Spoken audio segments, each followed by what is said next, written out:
బోనాల పండుగ అసలు ఎందుకు జరుపుకుంటారండి? బోనాల పండుగ అంటే అమ్మవారికి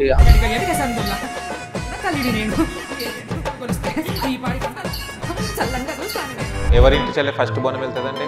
ఎక్కడైనా ఫస్ట్ బోనం. కానీ మనం ఒకసారి పండుగలు చేసి ఆపేస్తే మనకు అరిష్టం అవుతుందండి? ఖచ్చితంగా చేయాలి, చేయకపోతే అమ్మవారు అనేది.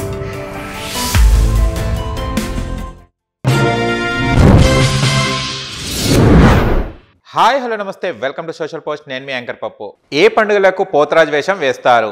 ఏ బోనాల పండుగ, బి దసరా పండుగ. మా ఛానల్ని సబ్స్క్రైబ్ చేసుకోండి. మళ్ళీ ఆలస్యమైంది కొత్త కొత్త ఇంటర్వ్యూస్ కోసం సబ్స్క్రైబ్ చేసుకోవాల్సిందే.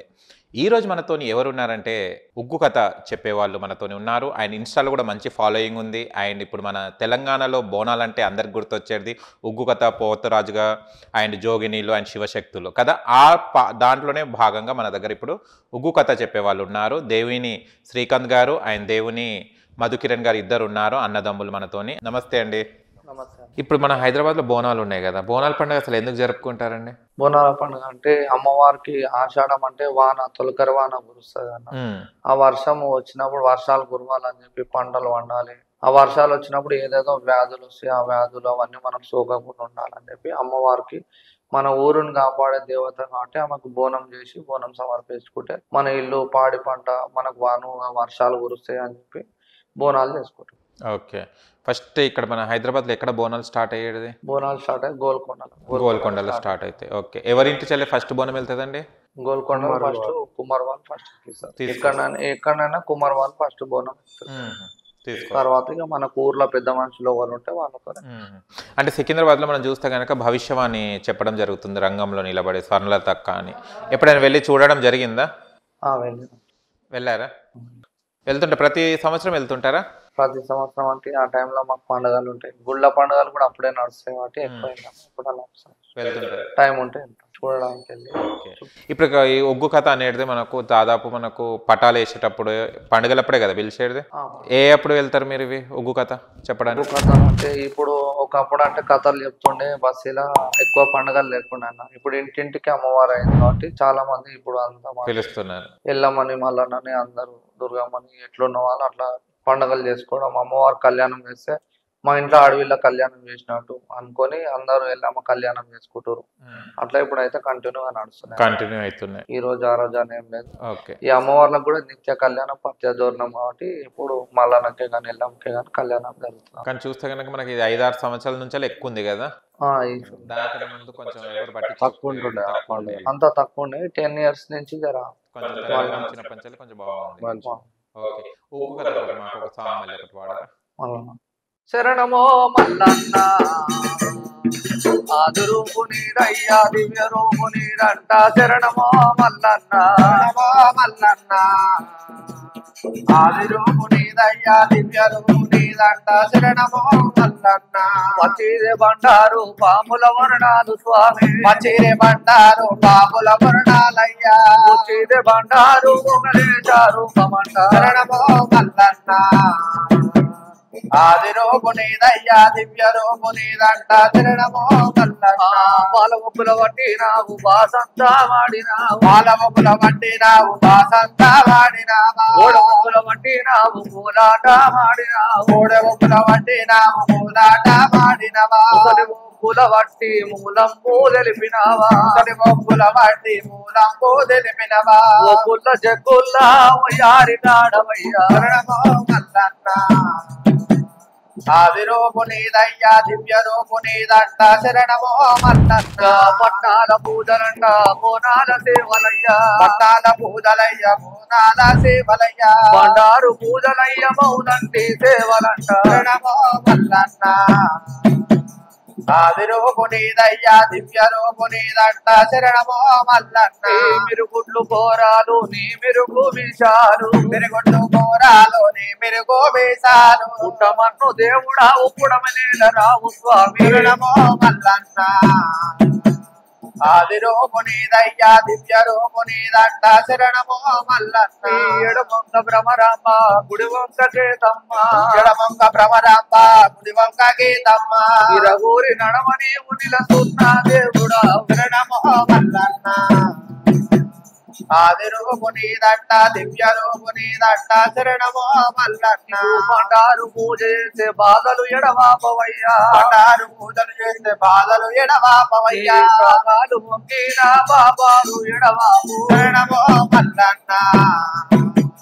ఆది రూపు నీదయ్యా దివ్య రూపు నీదంట శరణమో మల్లన్న మల్లన్న పాట పాడుతూ పాడుతూ ఎంత వాడినా అంటే ఈ ఒగ్గు కథ అంటే ఒక పాట ద్వారా మీరు అన్ని తెలియపరుస్తారన్నమాట. ఇదే ఒగ్గు కథ అంటారు. ఒక కథ. ఆహా. ఇక మల్లన్న చరిత్ర మల్లన్న ఇట్లా ఓకే. ఇట్లా బండారు తెచ్చిండు అన్నట్టు ఇక మల్లన్నకు 5 భార్యలు ఉంటాయి. అచ్చా. భార్యలు ఉంటారు అనమాట. ఆ, వాళ్ళకు ఒక్కొక్క చరిత్ర ఉంటుంది. 5 కథలు చెప్తాం మల్లన్న ఓకే. ఇవన్నీ ఇప్పుడు మల్లన్న దగ్గర జరిగినప్పుడు చెప్పుకుంటూ పోతారా? చెప్పుకుంటాం. ఓకే. ఇప్పుడు ఎల్లమ్మ దగ్గర ఇవన్నీ పటాలు వేసినప్పుడు ఎల్లమ్మ కూడా ఎల్లమ్మ కథ ఉంటది. ఎల్లమ్మకు పరశురాముడు పెట్టిన బాధలు, మునిరాజు అడవిలో పోయి మరణం అవుతాడు, ఆ బాధ ఉంటది. ఓకే. కళ్యాణం అవుతుంది ఎల్లమ్మకు, నాగవెల్లి కాదు, ఆ బాధలు అవన్నీ కథలు ఉంటాయి అనమాట. అంటే ఒక నార్మల్గా వింటే ఎవరు వినరని ఒక పాట రూపంలో అందంగా చెప్తారనమాట. ఓకే. కానీ ఉగ్గు కథ వాళ్ళకి చాలా కష్టాలు ఉంటాయి. మనం పిలిచిన దగ్గర కానీ అక్కడ కొంచెం కష్టాలు ఉంటాయని అంటారు. నిజమేనా? అంటే పిలిచిన దగ్గర కొంతమంది అవమానిస్తారు, కొంతమంది పట్టించుకోరని అంటుంటారు. ఇది ఎంతవరకు నిజం? కొంచెం ఇక కొంతమంది ఉంటారు కదా, ఆ, ఇక కొంతమంది ఉంటారు అట్లా పట్టించుకోకుండా. కొంతమంది ఉంటారు. అదే కొంతమంది ఏదో ఫార్మాలిటీకి వాళ్ళ తాతల నుంచి ఉన్నందుకు ఇప్పుడు జర కొంచెం ఒక స్టేజ్కి వచ్చినాక ఏదో వాళ్ళెంత అన్నట్టు కొంతమంది ఉంటారు. కానీ మనం ఒకసారి పండుగలు చేసి ఆపేస్తే మనకు అరిష్టం అవుతుందండి. ఇప్పుడు ఎల్లమ్మ పండుగ కానీ మల్లన్న పండుగ కానీ ఇప్పుడు ఇంటింటి ఆయనవతిగా వస్తుంటుంది తరతరాలుగా.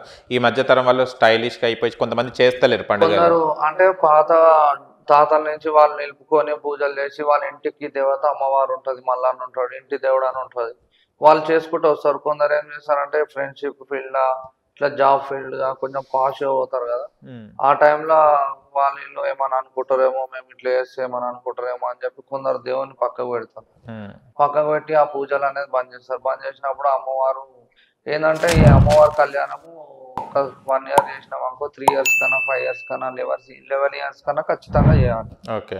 చేయకపోతే అమ్మవారు అనేది ఆమె మహిమేందో చూపించుకొని చేపించుకుంటది అనమాట అచ్చా. వాళ్ళతోని. ఓకే. మళ్ళా వాళ్ళకి బుద్ధి కొట్టాలి. వాళ్ళకి ఎన్నో కష్టాలు పెట్టినాక మళ్ళా మా ఉగ్గోల రూపంలోనో శివశక్తుల రూపంలోనో వాళ్ళ దగ్గరికి వెళ్తే మీకు ఎల్లమ్మ ఉంది, మీరు పట్టించుకోవట్లేరు, ఇట్లా చేస్తలేరు అని చెప్పి ఇట్లా అమ్మవారు వచ్చి వాళ్ళ మీదకి చెప్పినాక అప్పుడు తెలుస్తా అనమాట, అరే అమ్మవారు బాధ అనేది, అందుకే మనకి ఇట్లా కష్టాలు వస్తున్నాయి అని చెప్పి మళ్ళీ చేసుకుంటారు అన్నమాట. ఓకే. అలా తనకు మళ్ళీ దారికి రప్పించుకుంటారు మళ్ళీ అన్నమాట. దారికి అమ్మవారే రప్పించుకుంటది. అలా అట్లా పోయినా మళ్ళీ రప్పించుకుంటారు. ఓకే. మీకు ఎప్పుడైనా అమ్మవారు కనిపించడం కానీ మల్లన్న కనిపించడం కానీ ఎప్పుడైనా జరిగిందా? మళ్ళా అంటే దేవుడు వచ్చినప్పుడు మల్లన్న దేవుడు ఒంటి మీదకి వచ్చినప్పుడు కనబడతారు. ఈ అమ్మవారు కూడా కనబడుతున్నట్టు మేము పూజలు చేస్తూనే ఉంటాం కదా. మేము పూజలు చేసి పాటలు పాడు ఆమె దండకాలు వేసినప్పుడు గుడిలో పూజ చేసినప్పుడు అమ్మవారు మాకు కనబడుతుంది. ఎలా కనిపిస్తుంది? ఏ ఆకారంలో కనిపిస్తారు? అమ్మవారు అంటే మొత్తం మబ్బులాగా కనబడుతుంది, మొత్తం క్లారిటీగా కనిపించదు. మబ్బులాగా, పొగ రూపంలోనో మంట రూపంలోనో అట్లా. ఏంటంటే ఇట్లా పూజ చేస్తుంటే మంట రప్పమని ఇట్లా చెప్పమని మీకు కనిపిస్తుంది. అట్లా లేచి నార్మల్ పర్సన్స్ కనిపించదు. ఓకే. మీరు ఎప్పుడైనా చూసారా? చూసిన. ఓకే. పోతరాజు వేషం వేసినప్పుడు వెళ్తుంటారు కదా కొంతమంది, అది కొరడ అంటారా? వీరగోల. వీరకొల. ఆ గోల దీన్ని కొడుతుంటారు కదా, ఎందుకు అది? చాలా వరకు దెబ్బ తాకినా కూడా ఏమన్నారు? సంతోషపడతారు, ఆనందపడతారు. అంటే కొందరు ఆ హీరోగోలతో కొట్టించుకుంటే పోతరాజు భూత ప్రేతాలనే హీరోగోలతో దుష్ట శక్తులని తరుముతాడు కాబట్టి ఆ హీరోగోలతో మనం కొట్టుకుంటే మనం ఏమైనా చేసిన పాపాలు పోతే మనం చదువుకోకుండా ఎగ్జామ్ లో పాస్ కావాలని చెప్పి పిల్లలకు కొట్టిస్తుంటారు. వాళ్ళకు ఆరోగ్యం బాగుండాలని కొట్టించుకుంటారు. కొందరు మనం ఏదనుకున్నా కావాలి అన్నట్టు. కానీ జరుగుతాయండి ఇది నిజంగానే? నమ్మకమా లేకుంటే? జరుగుతాయి. దుష్ట శక్తులు ఉన్నాయని ఎంత నమ్ముతామో మనం దైవ శక్తి కూడా ఉందని అట్లా నమ్ముతాం. ఇక మనం ఒక రాయిని చూసి ఆ రాయికి బొట్టు పెట్టి దేవుడు అని మొక్కితే ఆడ దేవుడు అనే మొక్కుతాం కదా, ఇది కూడా. అండ్ మీరు ఇద్దరు అన్నదమ్ములు, మీరు పోతరాజు వేషం వేస్తారు, మీకు మల్లన్న దేవుడు వస్తారు. ఓకే. మీరు ఈ సంవత్సరం వేస్తున్నారు పోతరాజు వేషం ఈ బోనాలకి? ఎక్కడ వేస్తారు మీరు ఇది? గోల్కొండలో వేస్తాను. ఓకే. 7వ తారీఖున గోల్కొండకి వేస్తారు. కానీ శాంతింప చేయడానికి ఎక్కడ తీసుకెళ్తారు మిమ్మల్ని పోతరాజులను? అమ్మవారి దగ్గరకే. ఓకే. పైన వెళ్ళేసి ఓకే. చాలా పైకి ఉంటది కదండి, ఎట్లా ఎక్కుతారు అది ఆ టైంలో? దేవుడు మీకు గుర్తుండదా? అప్పుడు దేవుడు వస్తాడు కదా, ఏమనిపించదు. ఆ సామాన్ ఉన్నంతసేపు ఏమనిపించదు. ఓకే. తర్వాత బాడీ పెయిన్స్ అనేది ఉంటుంది. కానీ లాస్ట్లో శాంతింపజేసి చాలా కోపం వస్తుంది మీకు, కోపంలో ఉంటారు కదా. అమ్మవారి ముందు పోగానే కోపం వచ్చేస్తుంది. అందరం అమ్మవారి ముంగడు ఉన్నప్పుడు ఆమెని ఎదురుగా ఉన్నప్పుడు ఏదైనా గావాటాలని అంత కోపం వస్తుంది. ఆ టైంలో ఇప్పుడు ఈ ఆటలు ఇస్తలేరు కాబట్టి ఆనకాయ గుమ్మడికాయ వేస్తే అది కొరికేసినాక మళ్ళీ నిమ్మకాయ కొరికేసి శాంతి చేస్తే బండారు అమ్మవారు బండారు తెచ్చి పెడితే శాంతి అయిపోతారు. ఓకే, మీకు ఈ తరతరాలుగా అన్నారు కదా, మీ తాత కానీ మీ నాన్నగారు ఏం చెప్పేవారు మీ ఉగ్గు కథ గురించి? అంటే ఈ తరాలు ఇలా చేస్తూనే ఉండాలని ఏం చెప్పేవారు అసలు? నాన్న చెప్తాడు అప్పుడప్పుడు. మా నాన్న ఇట్లా చేసిండు, ఇట్లా కథలు చెప్పిండు, ఈ బస్సులు ఇట్లా చెప్పిండు అని చెప్పి తాత గురించి చెప్తుంటాడు. ఇట్లా చెప్పిండు, వీళ్ళకి నేర్పించిండు అని చెప్తాడు. చాలా మంది మా తాత దగ్గర చాలా మంది హైదరాబాద్ లోనే కానీ ఊర్లోనే నేర్చుకునేది. డాడీ వాళ్ళ దగ్గర కూడా వచ్చారు, చాలా మంది వస్తారు. అట్లా మనం అది చూసుకుంటా డాడీ కూడా చెప్తాడు, మనం పండుగలు ఎట్లా ఉండాలి, ఇది చేయాలి, ఇట్లా నవ్వద్దు, ఇట్లా చేయొద్దు, ఇట్లా ఉండాలి, మన తరతరాల నుంచి ఉన్నది మన సాంప్రదాయాన్ని మనం ఈ పనుల దిగిరు కాబట్టి మీరు స్టడీ చేయకుండా ఇదే పని కావాలంటారు కాబట్టి జర మంచిగా ఉండి చేసుకోవాలి, క్రమశిక్షణతో మంచిగా ఉండి నలుగురిలో మంచిగా పేరు తెచ్చుకోవాలన్నట్టు చెప్తారు. ఓకే, ఒక్క ఉగ్గు కథకి ఎంత తీసుకుంటారండి మీరు? పండగ బట్టి ఉంటుంది. చాలా వరకు ఎవరు చేస్తారు మీ అందాజ ప్రకారం? మీరు ఎన్ని సంవత్సరాలలో చాలా మంది ఎవరు బాగా చేసుకుంటారు ఈ పండుగలు? శివశక్తుల పండుగలు ఎక్కువ, కానీ ఖర్చులు కూడా బాగుంటది కదా. ఖర్చు అంటే ఒక పెళ్లి చేసినాకే చాలా, కానీ అమ్మవారు మళ్ళీ తెప్పిస్తుంది కదా అంత ఖర్చు. తెప్పిస్తుంది అమ్మవారు నమ్ముకున్నప్పుడు ఒక అమ్మాయి పెళ్లి చేసినట్టు ఫీల్ అవుతారు అన్నట్టు. ఓకే, ఆడపడుచు పెళ్లి చేస్తున్నాం మనం అన్నట్టు. ఒక ఎల్లమ్మ కళ్యాణం చేసినా, మల్లన్న కళ్యాణం చేసినా, మన ఇంట్లో కొడుకు పెళ్లి చేస్తున్నాం ఫీలింగ్ వస్తుంది. బోనాలు అప్పుడు మనం ఇప్పుడు జరిగేది ఆషాఢం అంతా ఏం పాటించాలి అసలు? మనం బోనాలు చేయాలనుకుంటే వాళ్ళ ఇంట్లో ఏమేమి చేయాలి? బోనాలు అంటే మొత్తం ఇల్లు శుద్ధి చేసుకోవాలి. ఇల్లు శుద్ధి చేసుకొని అమ్మవారికి యాప దోరణాలు, మామిడాకు దోరణాలు, కడప పసుపుతోని, పచ్చని పసుపుతోని, ఇంటి ముంగడ ముగ్గులు అవన్నీ వేసుకొని శుద్ధి చేసుకొని అమ్మవారు పచ్చి కుండతోని బోనం చేస్తుండే అప్పుడు. ఇప్పుడు అంతా సర్వాలు అందా చేస్తుండే, అప్పుడు కుండతోని చేస్తుండే. కుండకు పచ్చగా పసుపు పెట్టి, పసుపు కుంకుమ బొట్లు పెట్టి మంచిగా యాపాకులతో దీపము, ఒడి బియ్యము, కళ్ళు సాక అంటే కళ్ళు సాక కోడినే గాని మేకనే గాని కోస్తే ఆనందంగా సంతోషపడతారు. ఇవన్నీ తీసుకెళ్తారా బోనాలప్పుడు? కోడులు ఇవన్నీ మనం మొక్కుకున్నప్పుడు మనం ఎట్లా మొక్కుకుంటే అట్లా చేస్తారు. అచ్చా, కొందరు ఆటలు వస్తారు, కొందరు కోళ్ళు. ఓకే, వాళ్ళ సాయి బట్టి. బోనాలు అంటేనే నాన్ వెజ్. అంటే ఇప్పుడు ఈ మూడింటికి నాన్ వెజ్ ఎక్కుతుందా? గోల్కొండ, సికింద్రాబాద్, బల్కంపేట ఇవన్నీ మూడింటికి నాన్ వెజ్ తీసుకెళ్తారు. అక్కడనే అంటే అమ్మవారికి తీసుకెళ్లారు. అమ్మవారి గుడి ముంగడ యాట జరుగుతాటి కోసుకొని బలించి రక్తం ఒకటి అమ్మవారికి శక్తులకు, దుష్ట శక్తులకు చూపేనికి రక్తం కోస్తారు అనమాట. రక్తము దుష్ట శక్తులకు ఎక్కగానే ఈ బలి అన్నమాట. అమ్మవారి చుట్టూ దుష్ట శక్తులు ఉంటాయి, వాళ్ళకు రక్తం బలించి. ఇప్పుడు పోతరాజు వేషం వేసినప్పుడు తాగుతారండి? కొంతమంది తాగుతారు కానీ నేను తాగను, నాకు అలవాటే లేదు. తాగడం అలవాటు, కళ్ళు కానీ అలాంటిది కొంతమంది తాగుతారు ఆ టైంలో ఏదో అని. బాడీ పెయిన్స్ అట్లా ఉంటాయి అది చేసినప్పుడు కూడా.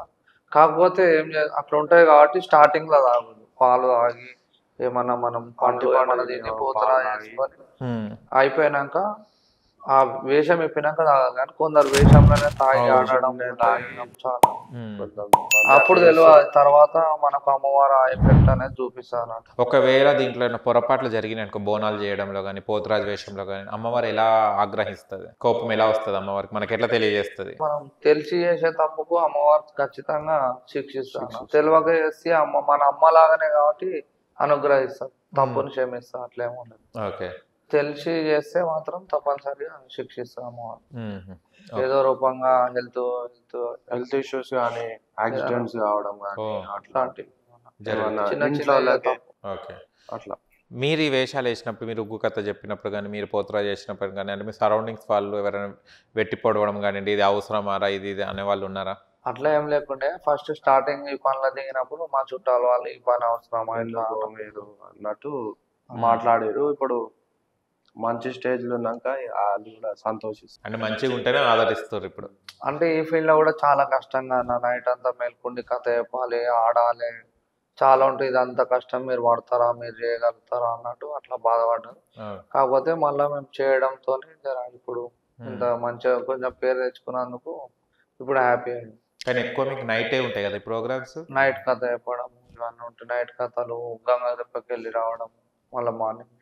ఇవన్నీ ఎలా నేర్చుకుంటారు? ఇప్పుడు ఒక్కొక్క అన్ని తెలిసి ఉంటాయి మీకు అంటే ఆల్రెడీ? ఈ పనిలో దిగితే సిగ్గు అనేది పడొద్దు ఇక. అంతమంది పబ్లిక్ లో ఉన్నా గానీ నవ్వియాలి, వాళ్ళని నవ్వియాలి, ఏడిపియాలి, వాళ్ళని అట్రాక్ట్ చేయాలి, కథ చెప్పి కూడా మెప్పియాలి. ఓకే. కథలో కామెడీ ఉంటది, కామెడీ చేయాలి, మళ్ళీ ఏడిపియాలి కూడా. అమ్మవారు ఏడ్చినప్పుడు మనం కూడా ఏడ్చి వాళ్ళకి కూడా ఏడుపు వచ్చేటట్టు ఏడిపియాలి. ఓకే. అట్లా ఉంటది. అవన్నీ ఉంటాయి కాబట్టి ఇవన్నీ చేయగలుగుతారా అనే ఫీలింగ్ వాళ్ళకు ఉండే. ఇప్పుడు కొంచెం మనం చేసినందుకు మంచిగా చేస్తారు అన్నట్టు హ్యాపీగా ఉన్నాం.